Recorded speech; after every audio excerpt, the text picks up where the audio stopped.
안녕하세요 여러분, 냇물아 흘러흘러 이현주입니다. 이번 영상은 8권의 앞부분 내용을 같이 이야기 나눠보도록 하겠습니다. 자, 여기에서는 서희가 고국으로 돌아갈 일이 마무리됩니다. 자, 그 과정을 간단하게 정리해보도록 하죠. 7권의 뒷부분에서 조준구의 재산이 절반이 작살이 났다 라고 기화가 서희에게 이야기를 전해줬죠. 자, 그 절반이 황춘배라고 하는 사람에게 땅을 잡히고 돈을 빌렸던 것이 그 내용이었습니다. 그럼 나머지 절반을 이제 서희가 매입하기 위해서 공노인이 여기 개입하게 됐던 거죠. 자, 임업관을 통해서 공노인이 소개됐었습니다. 공노인이 더 싼 이자로 빌려준다고 소개됐던 것인데, 황춘배가 조준구에게 자기보다 더 싼 이자로 돈을 빌려준 사람이 나타났다는 얘기를 들은 거죠. 그래서 자기가 더 싼 이자로 빌려주겠다고 나서게 된 거죠.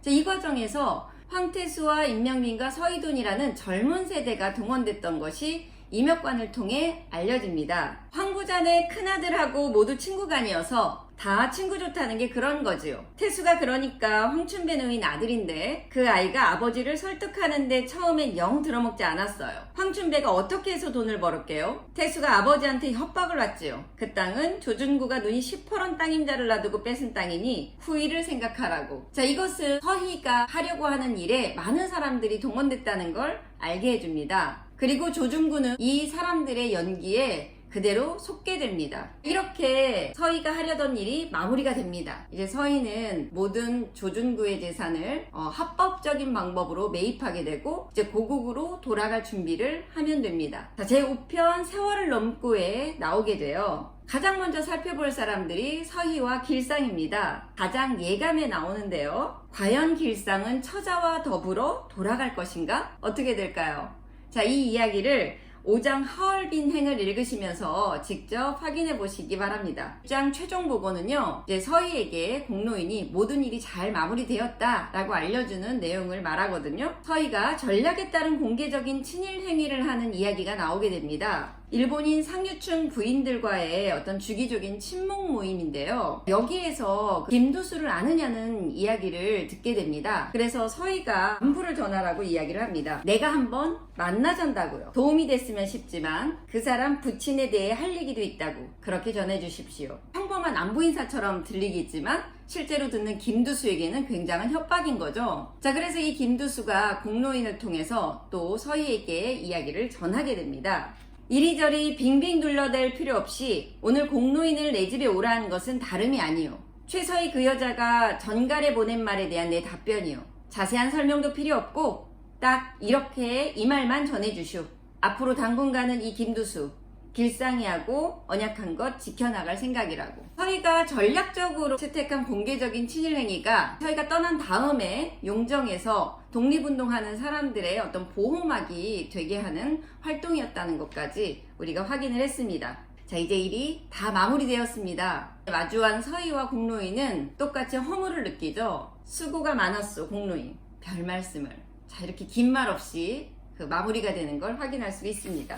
8권은 2부의 마무리 부분입니다. 이 2부는 1910년대를 다루고 있었어요. 다음 9권부터는 1920년대가 다뤄지게 될 거거든요. 1차 세계대전 전후로 해서 국제정세가 어떻게 변화하고 힘의 균형이 어떻게 바뀌었는지를 분석하는 내용이 나옵니다. 첫 부분은 해관의 의견입니다. 17장 해관의 견문에 나오거든요. 해관은 의병 활동을 진행하고 있는 동학을 중국의 태평천국 운동하고 비교하고 있습니다. 두 운동의 공통점에 대해서 먼저 분석합니다. 크게 두 가지로, 첫 번째는 잡동산이라는 거죠. 여러 사상들이 결합되어 있는 형태라는 겁니다. 동학이라고 하는 사상도 마찬가지로 여러 사상들이 종합된 것일 뿐이다. 그러니 특정 사상에 대해서 너무 집요하게 매달리지 말아라는 간접적인 의견 전달이기도 하죠. 그리고 두 번째는 민생을 위해서 그 민생 중심 세력인 농민을 앞세워서 압제자에게 칼을 든 행위, 그것 역시 공통점이라고 말하고 있습니다. 자, 그런데 이 둘은 차이점이 있습니다. 17장 해관의 견문 부분에 나오는데요.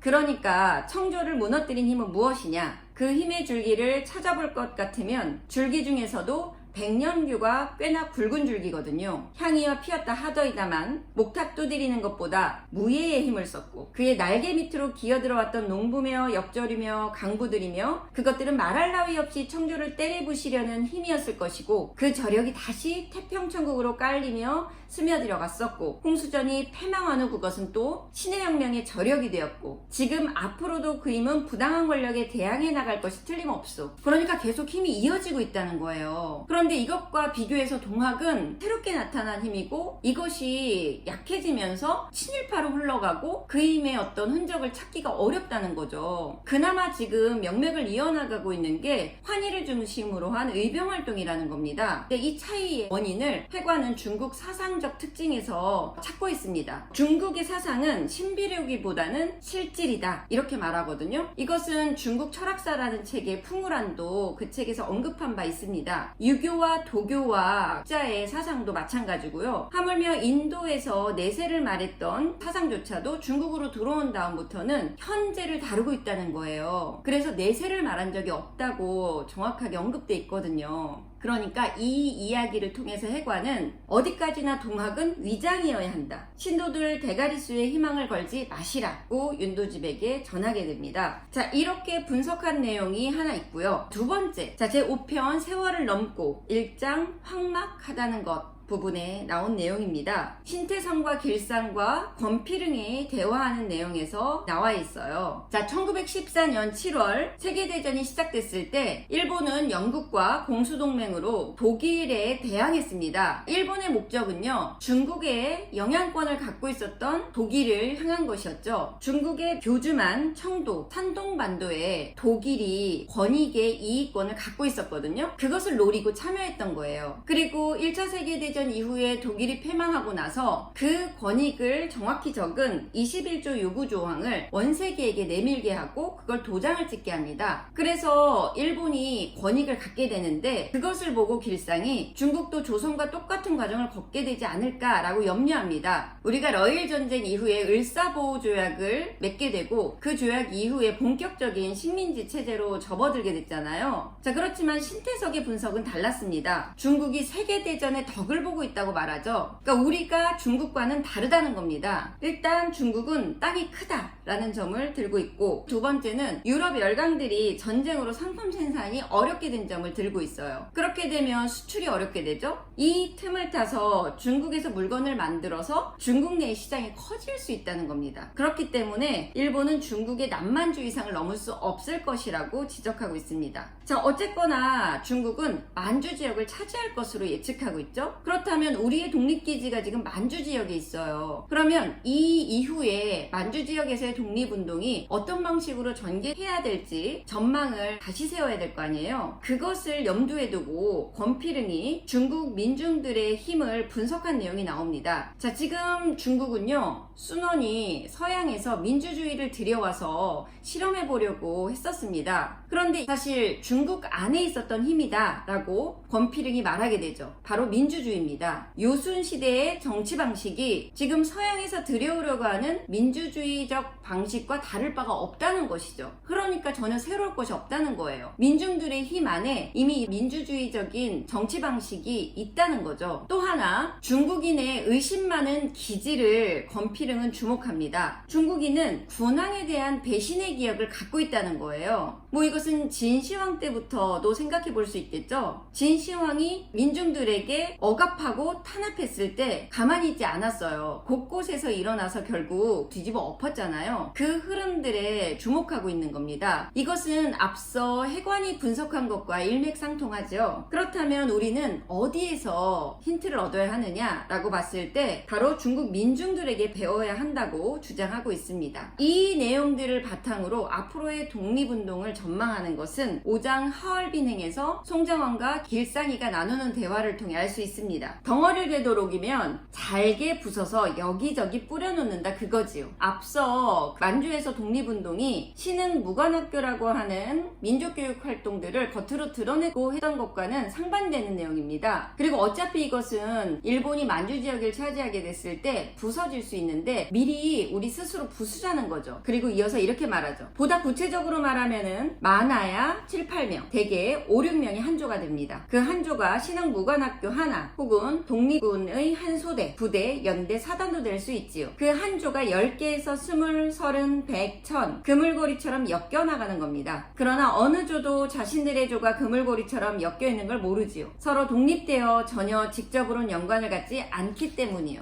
이것은 조선 내부에서 환희가 일을 하고 있는 방식과 거의 같습니다. 이렇게 이 8권의 앞부분에선 1차 세계대전 전후로 변하는 국제정세를 정리하고 있습니다. 이제 등장인물들을 간단하게 살펴보면서 이번 영상을 마무리해 보도록 하겠습니다. 자, 김훈장과 강포수가 죽었다는 이야기가 언급이 됩니다. 그리고 월서는 큰 병을 앓고 있는 것으로 보입니다. 우리 일부부터 이어져 왔던 1세대가 점점 저물어가고 있는 것을 알 수 있습니다. 그리고 그 다음 세대인 두매와 홍의가 점점 전면으로 나오게 되는데요. 두매에 대한 기대가 여기서 좀 주목해 보게 됩니다. 2장 사춘기에 나와 있는데 두매와 홍의가 학교 선생님을 찾아갔습니다. 자, 선생님이 전해주는 내용에 두매에 대한 기대가 살펴볼 수 있겠습니다.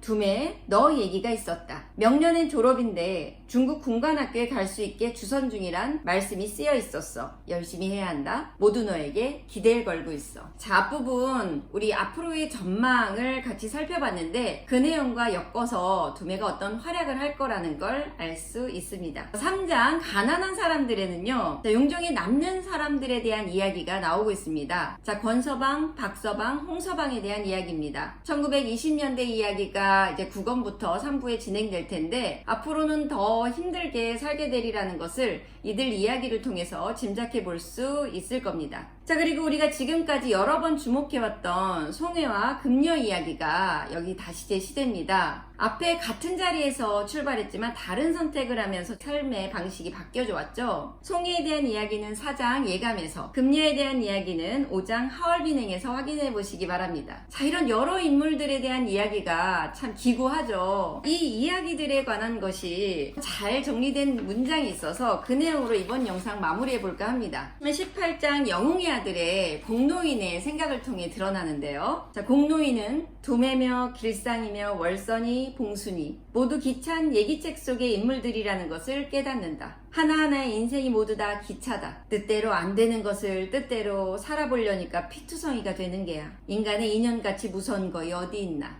자, 이 이야기는 등장인물들에 대한 이야기 같기도 하고요. 하루하루를 살아가는 우리에게 전하는 이야기 같기도 합니다. 자, 잘 이야기 정리하시고 다음 8권의 뒷부분에서 고국으로 돌아가는 사람들의 이야기까지 잘 읽어보시면서 다음 영상에서 같이 정리해 보도록 하겠습니다. 저는 여기까지 냇물아 흘러 흘러 이현주였습니다.